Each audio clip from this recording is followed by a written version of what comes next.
If there's one thing that you can always count on when it comes to discourse around DC, is that it's most likely going to be a shit show. I mean, it's the gift that keeps on giving. Just this week, we had Andy Muschietti blaming the haters for the poor perception of his Flash film, sounding like an online fanboy when in fact he just made a movie that was awful. But now we understand why the bot and shill accounts react to criticism the way they do, because they're being bred to react that way by the very people who make the slop they so desperately defend. And then we have the whole Zack Snyder situation, and I don't think that I can ever remember such an unhinged response to something so inconsequential.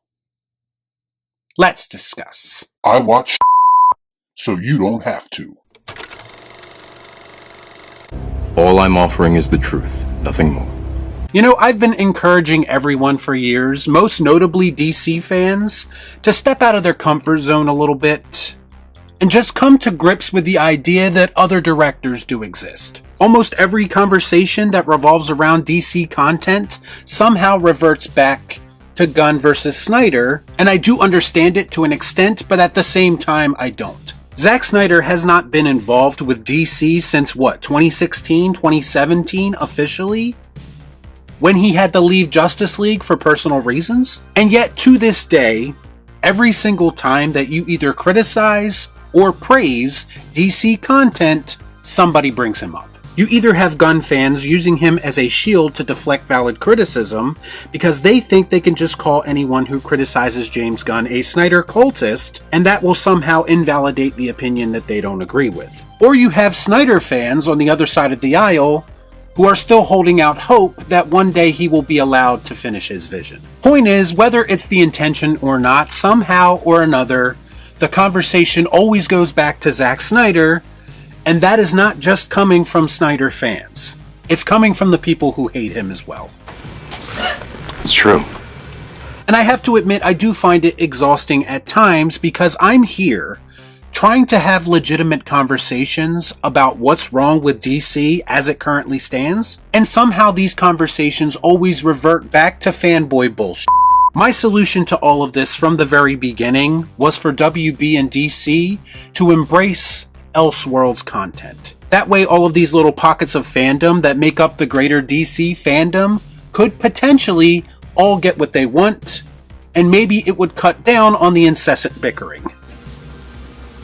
So you're telling me there's a chance? Instead, they are trying to force yet another shared universe into existence, and the results to that have been underwhelming. If you embraced Elseworlds, then you would have a situation where you could have creators like Matt Reeves, like James Gunn, like Zack Snyder, or anyone else who has a great idea for a DC property, all working at DC at the same time. You could then put all of that content out, potentially maximize your audience, and let the general public decide what to support. I do not think that this is that far-fetched of a concept. I actually think that it makes sense from a common sense perspective, but that's not something that WB and DC typically has. When they do not leave the window open for creators to come in and do their thing without the restrictions of an established universe, that's how we end up in the situation we currently find ourselves in. DC is in the shape that it's in right now because of instability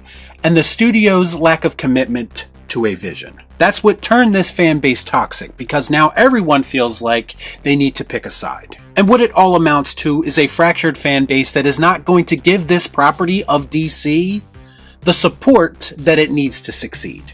I'm gonna go pick a fight.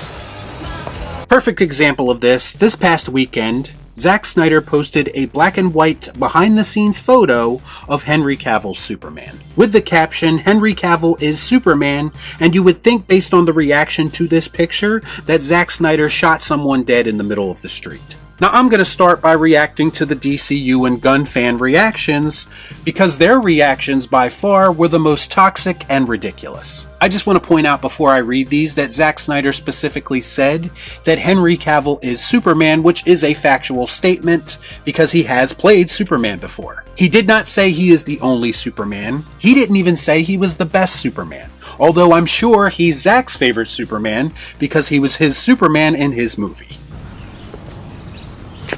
That makes sense.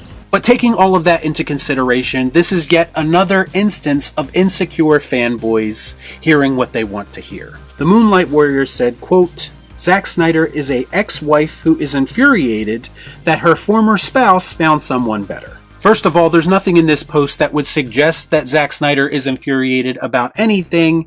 That is nothing but projection. As far as DC going on to find someone better, that is obviously a subjective statement and not meant to be taken as a fact. But again, I need to point out that it's the Gunn fans who are bringing up these comparisons to the modern day DCU. And to me, if that is where your mind jumps when you see a harmless post like this, then that says more about your insecure feelings about James Gunn's Superman than it does anything else. A person does not react this way if they are confident in what they have, which makes this ex-wife analogy all the more ironic.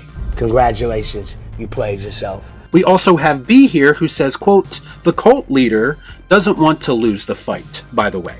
Yet another instance of an actual cult member in the James Gunn fandom projecting and pretty much fighting invisible battles that do not exist. There is nothing in Zack Snyder's post that would suggest that he's holding on to anything, that he's trying to start conflict, or that he shared this picture in an effort to influence anything. But yet again, we have another instance of this person hearing what they want to hear and seeing what they want to see, and trying to dismiss someone that they do not agree with like a true cult member would. And then we have Paul Tassi who said, quote, like at this point, he knows what he's doing. No, Paul, at this point you think you know what he is doing because that's what supports your narrative. If you saw this post, or the Deathstroke post from a couple of days later, and your reaction was anything but, oh, that's cool, or no, that's not for me, let me move on, then there's something wrong with you. You see, I've seen a lot of people say that this is Snyder fueling the fire and feeding into the toxicity that is running rampant in this fandom. They are basically saying that he posted these pictures on purpose as a way of riling up his fandom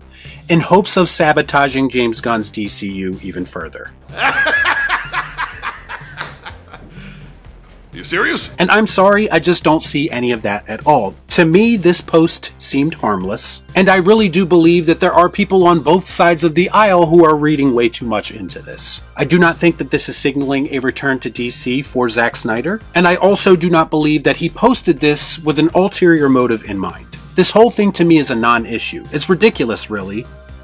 But it is a good representation of where the DC fandom currently sits. The term touch grass gets thrown around a lot by fanboys online, and I witnessed a lot of people this weekend who genuinely need to touch grass if this is the shit that causes you to crash out. Not everything is a conspiracy. Not everything shared online that is DC related is somehow a slight against James Gunn or the DCU. What we have right now, what we are seeing, is a fan base who is acting very defensively, most likely due to the fact that what we've seen from the DCU so far has been underperforming.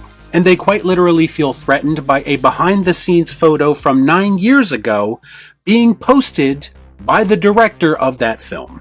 S-O-F-capital-T, soft, huh? And just to be fair, I do not agree with people using this post to attack David Corenswet either, because I've seen that happen as well. To me, the lack of quality with Superman 2025 has nothing to do with David Corenswet. In fact, if it was a different writer, if it was a different director, he probably would have made a much better Superman. But as I stated at the top of this video, this may be hard for some people to realize, but it is possible for both of these different incarnations of Superman to exist at the same time. It's possible for fans to have normal conversations about what they like or dislike about these two different interpretations. It doesn't have to go to toxic levels every single time. But that is always where it goes, and it is the main problem going up against the DC brand right now. Why can't we just let people like what they want to like, dislike what they want to dislike, and just go on about our day?